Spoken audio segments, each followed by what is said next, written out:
rampant fear of the Christian God is rushing through the halls of justice all around the world. No, it's not an in-depth article covering anti-Christian episodes step by step, around the globe. No, it's nothing like that. It's more or less just one more of the many evidences out there that Christianity is most assuredly in the gun sights of Satan. This fear is real, and there is a reason for it.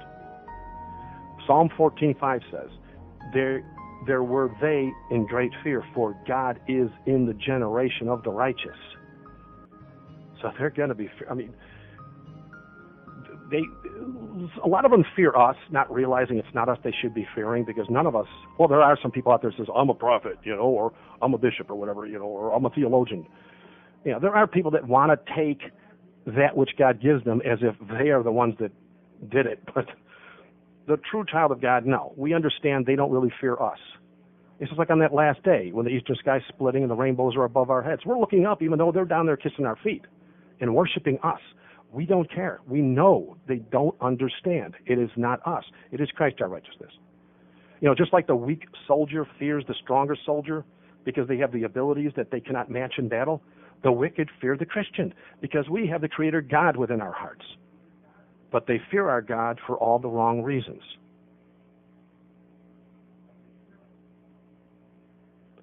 For it is also written in Proverbs chapter 1, verse 7, the fear of the Lord is the beginning of knowledge, but fools despise wisdom and instruction.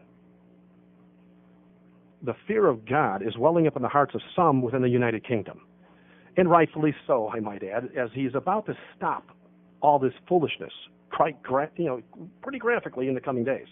In the article, it states this, and this is from WorldNet Daily, January 20th, 2010, under their Faith Under Fire section, and its article titled, Dump Christian Crosses, but Keep Muslim Hijabs, or Hijabs, they call it.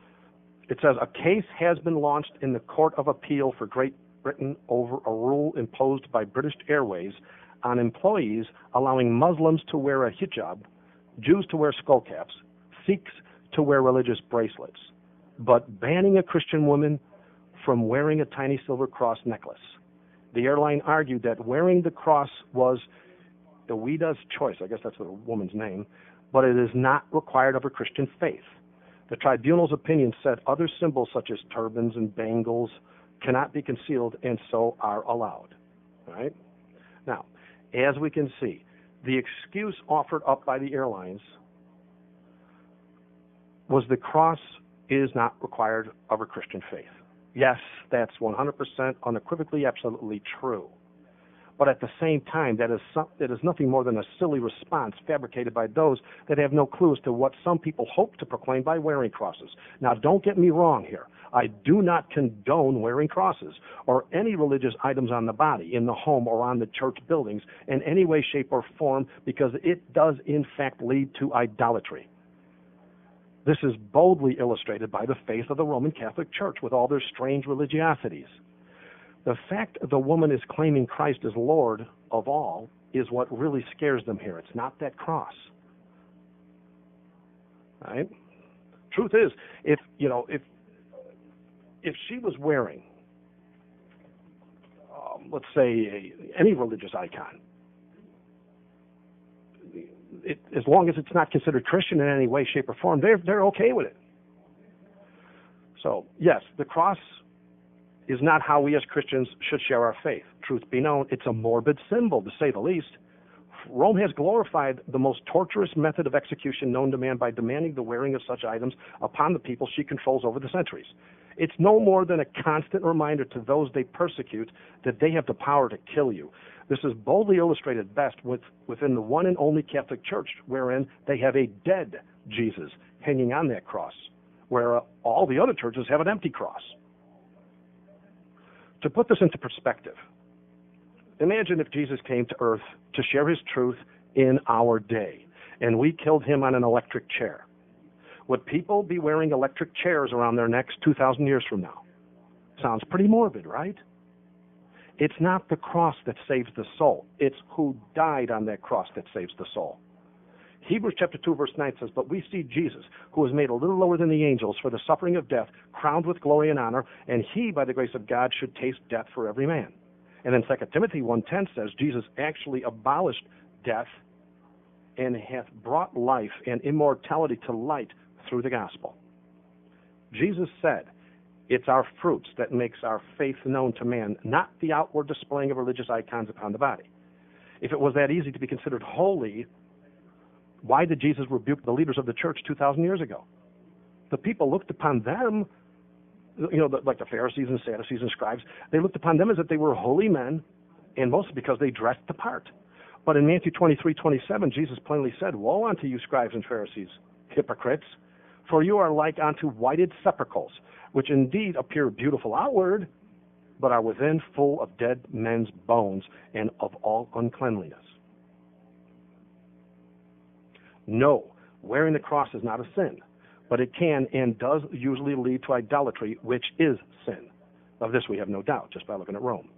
Now, in the article I shared a minute ago, the British authorities at the airline suggested certain items of the non-Christian religions were required by their faith and therefore allowed on the plane. So I checked them out. I wanted to find out if they were telling the truth here. Were these things really required? So first off, I looked at the requirements of the Muslim women as per regarding the hijab, which is, the hijab is, what do you say? It's that clothing that they wear. They cover themselves from head to foot, usually black clothing, and they got a little spot open for their eyes, and sometimes they actually even cover their eyes with like a lace. That's the hijab. Well, I found out that the British Airways were lying, or at least the one speaking for them was ill-informed. But then that's always par for the course in today's media. We are living in the age of lying. I found the hijab is not required. In fact, some are quite adamant about it not being required. Not only is it not required for single women, it is especially not required for women over the age of marrying. They do have a strict dress code for those that choose not to wear the hijab, yeah. But as for the hijab itself, no, it's not required. Another interesting fact that I found about the hijab is the Taliban, which is a known terrorist organization, does in fact require the wearing of the hijab. That being the case, the airline is actually bowing to the terrorist and not the Muslim people at large when they suggest the hijab is a requirement of all Muslim women. And this really strikes a gong here, because if you think about this, it looks to me like what we see happening here in America, for example, with a Muslim president and all these Muslim laws that are starting to come into our halls of justice. And then after Twin Towers go down, it looks to me like Rome is saying, look, we are going to use the Muslims the way we used Hitler to kill a bunch of people. And now you've got to get used to the fact that Sharia law is going to start becoming global.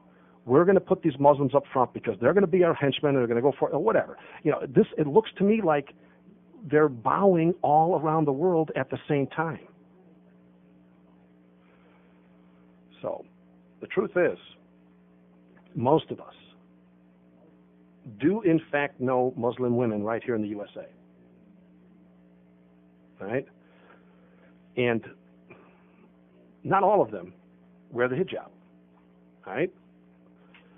After doing the research, as I see it, it appears that only two types wear the hijab today: extremely religious or fanatical type Muslims, or those under a terrorist regime. And no, I'm not suggesting all American Muslim women have husbands that are terrorists.